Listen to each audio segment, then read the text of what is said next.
madhab itu kalaupun ada, itu bukan buat orang awam, tapi buat ahli ilmu. Karena dia beristidlal. Mampukah orang awam beristidlal? Nggak mampu. Mampukah orang awam berijtihad? Ini salah kaprah. Madhab itu artinya kumpulan pendapat ijtihad para ulama. Dan yang bisa masuk ke sana orang awam atau ahli ilmu? Ahli ilmu. Itu paham. Orang awam mana? Orang awam dalil. Dia tidak bisa beristidlal, dia pegang dalil kitab dan sunnah. Jadi salah kalau dikatakan saya madhabnya Syafi'i, dia awam. Kalau penanya bukan ahli ilmu, bukan ulama, maka dia tidak berhak bermadhab. Karena bermasuk ke dunia madhab itu dunia ijtihad. Dia mentarjih, dan itu ahli ilmu. Assalamualaikum warahmatullahi wabarakatuh. Ikhwanan dan muslimin yang dimuliakan Allah. Di dalam video tersebut adalah video dari salah satu Ustadz Wahabi. Dia mengatakan bahwasanya mazhab ini atau salah satu dari madhab atau madhab ini adalah teruntuk bagi orang-orang yang sudah alim. Karena madhab ini merupakan kumpulan dari hasil istimbat ulama tentang masalah hukum-hukum kemudian dirangkum menjadi satu madhab. Oleh karena itu yang bisa masuk ke dalam madhab ini adalah orang-orang yang sudah alim. Kalau orang-orang awam, maka menurut Ustadz Wahabi ini adalah nanti ngikutnya kepada as-sunnah atau pada Al-Quran dan as-sunnah. Atau kepada dalil. Karena kalau tidak tahu ya harus orang awam harus tahu dalil. Bukan mengikuti kepada salah satu madhab dari 4 madhab tersebut. Pernyataan ini menurut analogi atau pemikiran kita itu seharusnya akan keliru. Karena begini, seseorang yang mampu menggali hukum dari nas Al-Quran ataupun hadis hanya orang-orang yang mempunyai kemampuan khusus seperti Imam Syafi'i, Imam Ahmad bin Hanbal dan yang lainnya.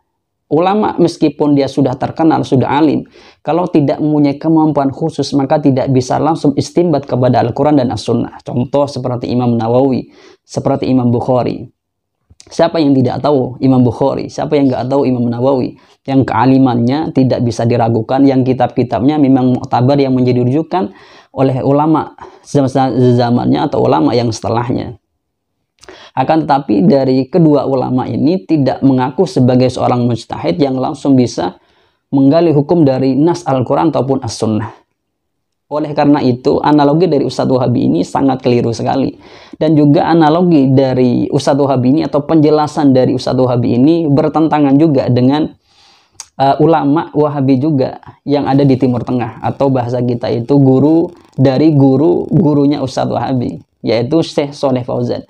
Syekh Shaleh Fauzan ini dia mengatakan bahwasanya madhab ini diperuntukkan bagi orang-orang yang awam. Kalau orang-orang yang tidak tahu tentang masalah hukum yang digali langsung dari dalil atau dari nas Al-Quran ataupun As-Sunnah, maka harus mengikuti salah satu dari 4 madhab ini. Kalau mereka yang berilmu, maka dia ngambil hukumnya dari Al-Quran atau dari As-Sunnah. Itu menurut pendapatnya Syekh Shaleh Fauzan. Ini videonya. يسأل عن المذاهب الأربعة، يقول هل يلزمني أن أتبع مذهب معين؟ يا أخي إذا أنك من العلماء فإنك تأخذ بالدليل، تأخذ من المذاهب والاجتهادات الفقهية ما يقوم عليه الدليل. وإذا كنت لا تعرف هذا فأنت عامي، فعليك أن تقلد مذهبا من المذاهب الأربعة بأن تسأل أحد العلماء عما أشكل عليك وتعمل بجوابه إذا أجابك. مذهب العامي مذهب من يفتيه. نعم. Di dalam video tersebut kalau kita lihat Syekh Shaleh Fauzan itu mengatakan kalau orang yang awam mengikuti salah satu dari 4 madhab ini. Kalau orang yang berilmu maka ngikuti kepada Al-Quran atau As-Sunnah atau kepada An-Nas. Karena nanti ketika dia mau memberikan fatwa atau hukum, maka nanti dia gali dari Nas Al-Quran atau dari As-Sunnah atau dari Nas, bahasanya seperti itu. Jadi Ustadz Wahabi yang ada di Indonesia ini bertentangan dengan ulama Wahabi yang ada di Arab Saudi. Tetapi kenapa kok berbeda dengan gurunya? Ya, seharusnya ngikut seperti itu. Tapi teman-teman jangan mencontohkan antara Imam Syafi'i dengan Imam Ahmad bin Hambal itu beda kelas nanti. Kemudian bagaimana sebenarnya tentang masalah orang awam ini? Apakah orang awam ini seperti kita ini harus mengikuti pada madhab atau menggali sendiri hukum itu dari Al-Quran atau dari As-Sunnah? Kalau kita melihat di dalam kitab yang mu'tabar, yaitu kitab Tanwirul Qulub, di sini ada penjelasan yang menjelaskan tentang masalah itu.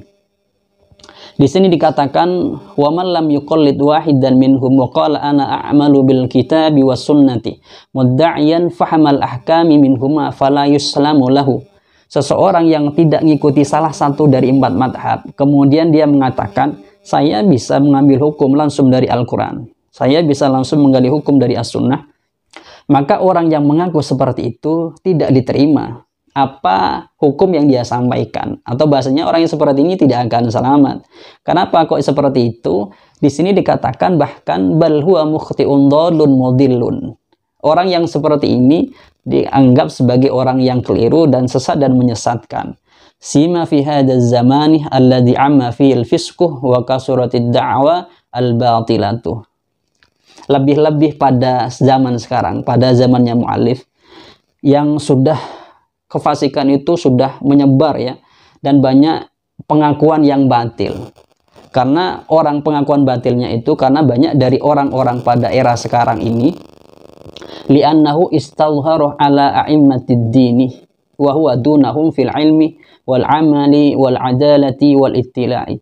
Jadi orang-orang sekarang ini yang mengaku bahwasanya dirinya dapat langsung menggali hukum dari Al-Quran, langsung dapat menggali hukum dari As-Sunnah, orang-orang seperti ini dikatakan orang-orang yang menampakkan dirinya atau orang-orang yang mengaku dirinya sebagai imam dari agama ini, padahal mereka dalam tingkatannya dengan para imam-imam, contoh saja dari imam dari 4 madhab tersebut, itu sangat jauh sekali di dalam ilmunya, amalnya, dan semuanya.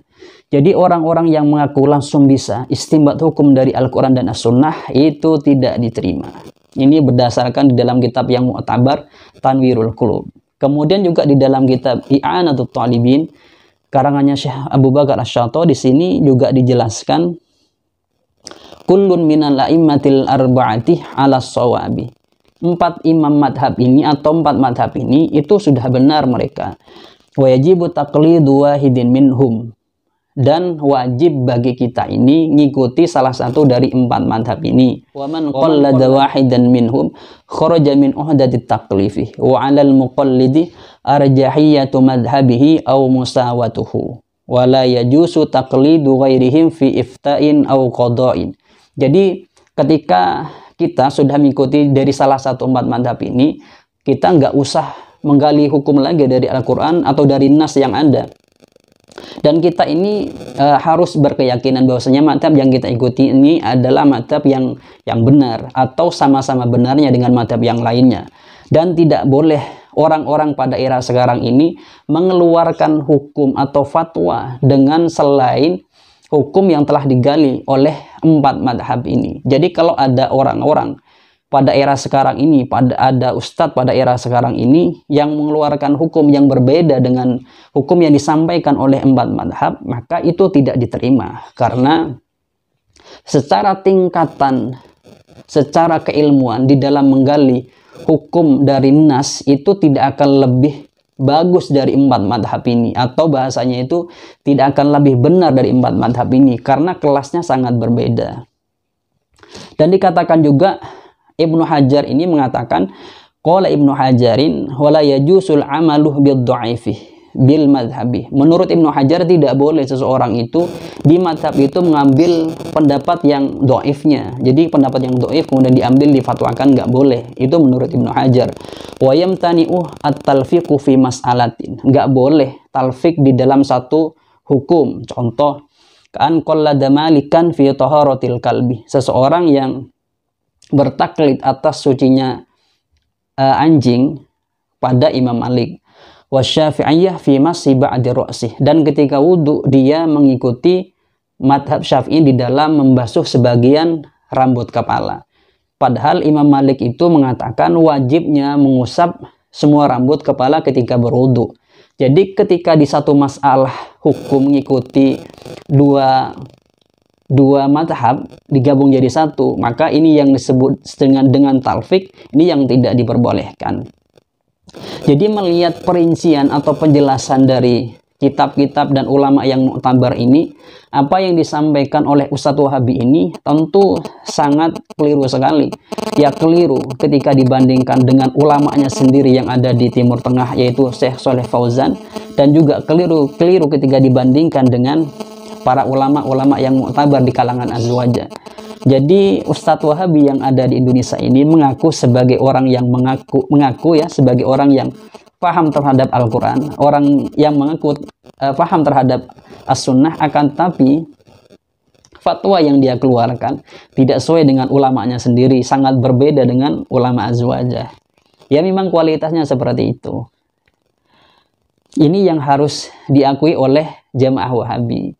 Dan kalau begitu seharusnya para jamaahnya harusnya bingung. Ini ustadz saya katanya ngikuti sunnah, kok berbeda dengan gurunya sendiri, kok berbeda dengan kalangan besar para ulama. Seharusnya para jamaah Wahabi ini mikir menurut saya. Ketika ustadz sendiri berbeda dengan kalangan besar para ulama, seharusnya dipertimbangkan juga mau mengambilnya pendapat ustadznya mereka yang berbeda dengan kalangan besar para ulama.